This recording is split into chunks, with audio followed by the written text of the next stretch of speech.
Bonjour à toutes et à tous et merci de regarder cette nouvelle édition du JT 4 Nat, une édition toute particulière puisqu'elle sera entièrement consacrée aux 40 ans du régime d'indemnisation des catastrophes naturelles. Anniversaire oblige, nous recevrons en plateau des invités exceptionnels. Patrick Peugeot, haut fonctionnaire et ancien PDG de CCR, Bertrand Labillois, directeur général de CCR, Thierry Martel, directeur général de Groupama et Martin Landais, sous-directeur des assurances à la direction générale du Trésor. Avant de les rejoindre, je vous propose d'abord de revenir sur les grands chiffres du régime 4 Nat et son évolution depuis sa mise en place il y a 40 ans, en 1982. Et pour ce faire, j'ai le plaisir d'être accompagné d'Antoine Quentin, directeur des réassurances et fonds publics chez CCR.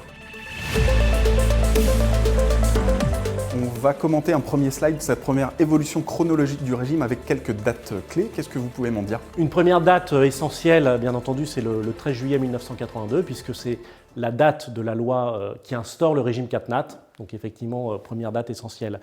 Deuxième date importante, c'est 1989.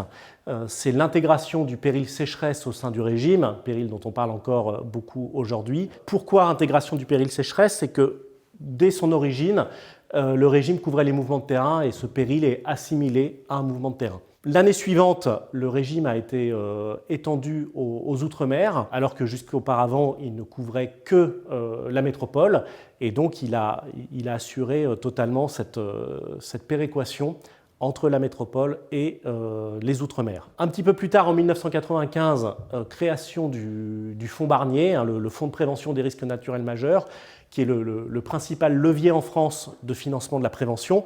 Alors d'entrée de jeu, dès 1982, le législateur avait prévu un lien très fort entre indemnisation et prévention, mais on peut dire qu'en 1995, vraiment, ce lien se renforce encore plus. Un peu plus tard, en 2000, le régime a été étendu aux effets des vents cycloniques dans les Outre-mer. Pourquoi? C'est que sur ces territoires, on ne trouvait plus de capacité privée pour couvrir les effets des vents cycloniques, alors qu'on sait que la garantie tempête ne relève pas du régime 4 Nat par ailleurs. 2000 qui a aussi été marqué par une première réforme du régime et notamment une révision du taux de surprime, du mode de financement du régime, notamment pour tenir compte des extensions successives du dispositif. Plus récemment, fin 2021, la loi du 28 décembre relative à l'indemnisation des catastrophes naturelles, autrement appelée loi Baudu, qui est venue améliorer l'indemnisation et la transparence du dispositif pour les sinistrés. Et on pourrait même rajouter une dernière date, donc très récemment 2023, puisqu'il y a des ordonnances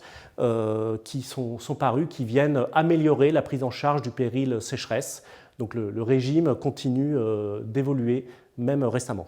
Antoine, une deuxième frise, un deuxième visuel, cette fois-ci sur le coût total des 4 Nat en France, avec ce chiffre proche de 44 milliards. Qu'est-ce que vous pouvez m'en dire? Donc 44 milliards, effectivement, c'est le montant global des indemnisations depuis 1982. Donc, ce qui veut dire qu'il y a un très grand nombre d'assurés français qui ont bénéficié de ce régime.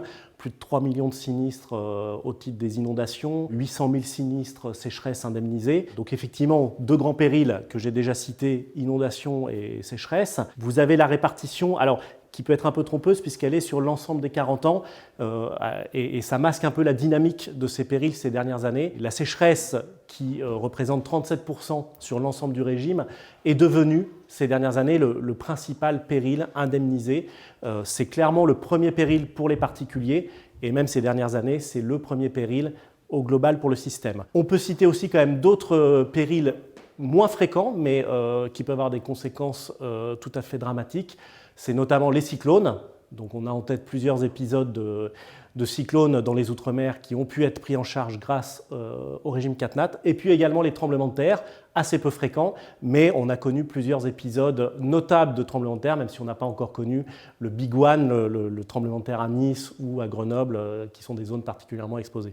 Antoine, un troisième schéma, cette fois-ci sur la valeur des biens assurés en France. On voit que là aussi les chiffres sont assez vertigineux. Qu'est-ce que vous pouvez décrire sur cette frise? Des valeurs assurées estimées à 15 000 milliards, donc effectivement c'est assez colossal. Alors qu'est-ce que masque ce chiffre? En fait derrière c'est plus de 90 millions de biens assurés. Les habitations des particuliers, donc c'est plus de 40 millions d'habitations assurées. C'est plus de 40 millions de véhicules assurés et c'est aussi également plus de 6 millions d'entreprises assurées.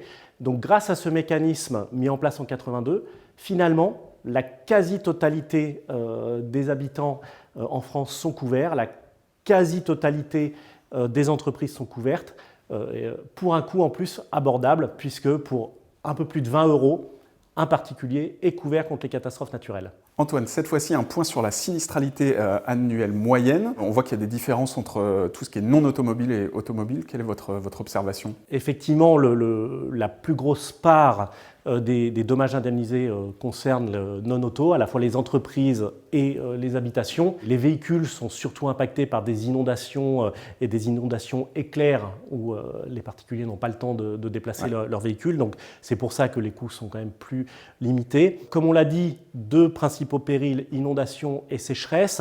Et là aussi, ce chiffre d'1,1 milliard de sinistralité cache un peu des disparités puisque c'est une moyenne longue sur 40 ans et on a une évolution assez nette ces dernières années avec notamment une croissance très importante du péril sécheresse qui, à elle seule, ces dernières années, représente plus d'1 milliard. Donc on est plutôt ces dernières années sur une sinistralité de l'ordre de 2 milliards, donc beaucoup plus importante que pourrait le laisser penser cette moyenne. Antoine, cette fois-ci, dernier visuel relatif à l'ouragan Irma. Vous avez parlé de la sécheresse de 2022 qui était assez coûteuse.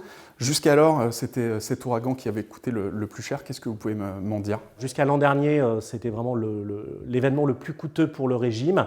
Et en plus, avec cette particularité d'avoir concerné deux tout petits territoires qui étaient Saint-Martin, Saint-Barthélemy, donc avec peu de biens assurés. Mais voilà, cet événement seul a coûté 2 milliards d'euros au régime et il a montré aussi toute la pertinence de ce dispositif et avec notamment la péréquation entre des territoires moins exposés vers les territoires exposés, puisque sans le régime CatNat, ces territoires auraient sans doute très difficilement trouvé des capacités assurantielles. Et grâce au régime CatNat, ils ont pu être couverts et ils ont pu redémarrer vite. C'est tout le bénéfice qu'apporte le régime, c'est que les territoires impactés peuvent redémarrer vite après un événement, aussi notable soit-il. Très bien. Merci beaucoup Antoine Quentin pour toutes ces précisions. Et moi, je vous retrouve tout de suite en plateau avec nos invités.